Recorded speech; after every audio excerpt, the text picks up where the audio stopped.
കൈയടിക്കാനും വിസലടിക്കാനും ഞാൻ മാത്രമേ ഉണ്ടായുള്ളൂ. ഓക്കെ. ഹലോ, അങ്ങനെ ഞങ്ങൾ എമ്പുരാൻ മൂവി പോയി കണ്ടു. ശരിക്കും ഈ മൂവിക്കൊക്കെ റിവ്യൂ ചെയ്തില്ലെങ്കിൽ വേറെ ഏത് മൂവിക്കാ റിവ്യൂ ചെയ്യണ്ടേ?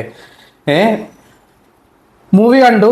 ഇപ്പൊ കുറെ നെഗറ്റീവ്, അതായത് ഇന്നലെയായിരുന്നു മൂവി കാണാൻ വേണ്ടി ആഗ്രഹിച്ചിരുന്നത്, പക്ഷേ അൺഫോർച്ചുനേറ്റ്ലി ടിക്കറ്റ്സ് അവൈലബിൾ ആയിരുന്നില്ല. അങ്ങനെ ഞങ്ങൾക്ക് ഇന്നാണ് ടിക്കറ്റ് കിട്ടി. ഞങ്ങൾ ഇന്ന് പോയി മൂവി കണ്ടു. മൂവി കുറെ മൂവി കാണുന്നതിന് മുമ്പ് ഞാൻ പറയാമല്ലോ, ഞാൻ കുറെ റിവ്യൂസും എന്താണ് റിവ്യൂസും നിങ്ങൾക്ക് നോക്കാതെയൊക്കെ ഇരിക്കണമായിരുന്നു. പിന്നെ നമ്മുടെ മനസ്സ് ചെറുതായിട്ട് പ്രേരിപ്പിക്കുമല്ലോ. അങ്ങനെ ഞാൻ റിവ്യൂ നോക്കിയപ്പോൾ വളരെ നെഗറ്റീവ് ആയിട്ടുള്ള റിവ്യൂ, മിക്സ്ഡ് റിവ്യൂ ആയിരുന്നു. അതിൽ കുറേ പേര് നെഗറ്റീവ് റിവ്യൂ ആയിരുന്നു പറയുന്നത്. ആ വാണങ്ങളൊക്കെ സത്യം പറഞ്ഞാൽ എന്തിനാണ് ഈ നെഗറ്റീവ് റിവ്യൂ പറഞ്ഞതെന്ന് എനിക്കറിയാൻ പാടില്ല. കാരണം മൂവി അടിപൊളി എന്ന് പറഞ്ഞാൽ അടിപൊളി. കാരണം ലൂസിഫറിലൊക്കെ അല്ലേ അടിപൊളിയായിരുന്നില്ലേ എടാ? അടിപൊളിയായിരുന്നു. ഇതെന്താ ചിരിക്കണേടാ? അടിപൊളി മൂവി. നമുക്ക് ലൂസിഫറിൽ കുറെ രോമാഞ്ച സീനുകളൊക്കെ തന്നില്ലേ? എന്നെ അറിയാവുന്നവരോട് ഞാൻ പണ്ടേ പറഞ്ഞിട്ടുണ്ട്, narcotics is A dirty business. പക്ഷേ എതിർക്കാനാണ് ഭാവമെങ്കിൽ സ്റ്റീഫ, നിന്നെ രക്ഷിക്കാൻ ഇപ്പൊ പി.കെ. രാംദാസ് ഇല്ല. നിന്നെ രക്ഷിക്കാൻ ആരുണ്ടടാ? ഈ പണി സ്റ്റീഫൻ ചെയ്യില്ല, നീയും ചെയ്യില്ല.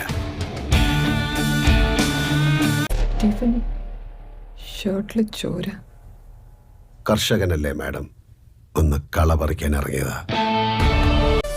ഉപദേശം കൊള്ളാം വർമ്മ സാറേ, പക്ഷെ ചെറിയൊരു പ്രശ്നമുണ്ട്.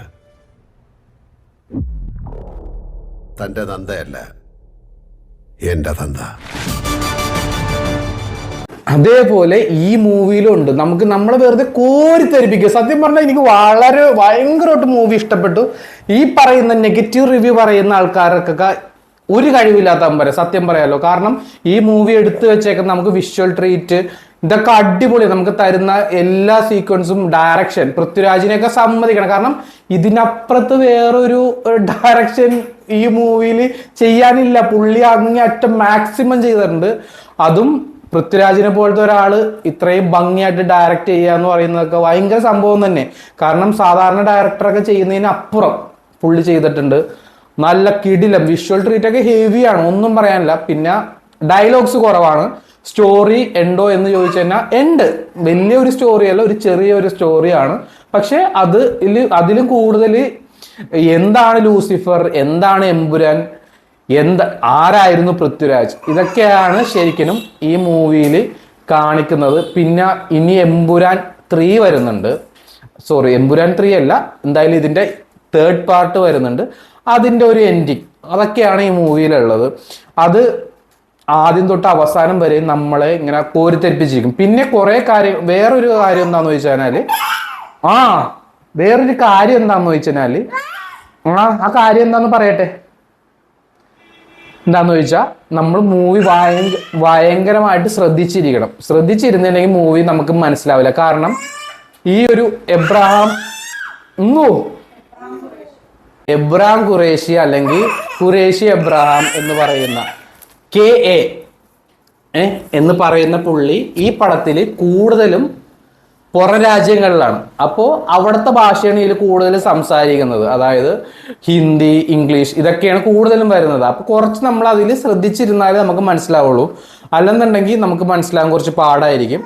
അങ്ങനെ മനസ്സിലാകാത്ത ഞാൻ കുറച്ച് പറഞ്ഞ പോലത്തെ ആ ടീമുകളായിരിക്കും ഈ വന്ന് നെഗറ്റീവ് റിവ്യൂ പറഞ്ഞേക്കണേ.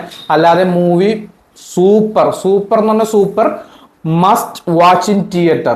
ഒരിക്കലും ഇത് OTTക്ക് വേണ്ടി വെയിറ്റ് ചെയ്തിരുന്നിട്ട് OTTയിൽ വരട്ടെ എന്നിട്ട് കാണാം എന്ന് പറഞ്ഞ് ഇരുന്ന് കാണരുത്. കാരണം ഇതിന്റെ സൗണ്ട് എഫക്റ്റും ഈ പടത്തിന്റെ ആ ഒരു വിഷ്വൽ ട്രീറ്റും ഇതെല്ലാം കിട്ടണമെങ്കിൽ എന്തായാലും തിയേറ്ററിൽ തന്നെ പോയിരുന്ന് കാണണം. അല്ലാതെ ഇത് കണ്ടു കഴിഞ്ഞാൽ നമുക്ക് ആ ഒരു ഇത് കിട്ടില്ല. കാരണം ഒന്ന് ആലോചിച്ച് നോക്കാം, അവർ IMAXൽ വരെയും ഈ പടം ഇറക്കുന്നുണ്ടെങ്കിൽ അമ്മാതിരിയാണ് പടം എടുത്തു വെച്ചേക്കുന്നത്. പടം എല്ലാം കിടിലൻ. ഈ പറഞ്ഞ നെഗറ്റീവ് റിവ്യൂ ഒന്നും നിങ്ങൾ കണക്കാക്കണ്ട. ഇനി നിങ്ങൾ ആ നെഗറ്റീവ് റിവ്യൂ എടുത്ത് തലയിൽ വെച്ചിട്ടുണ്ടെങ്കിൽ ആ ഒരു മനസ്സോടെ പോയി തിയേറ്ററിൽ കണ്ടോ.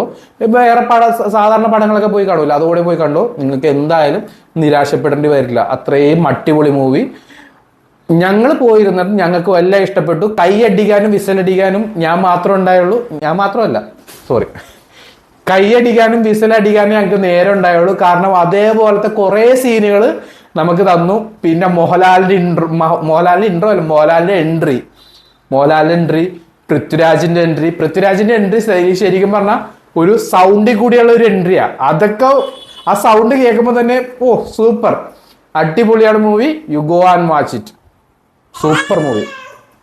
ഒന്ന് പറഞ്ഞേ, ഗോ ആൻഡ് വാച്ച് ഇറ്റ് എന്ന് പറഞ്ഞു പറ.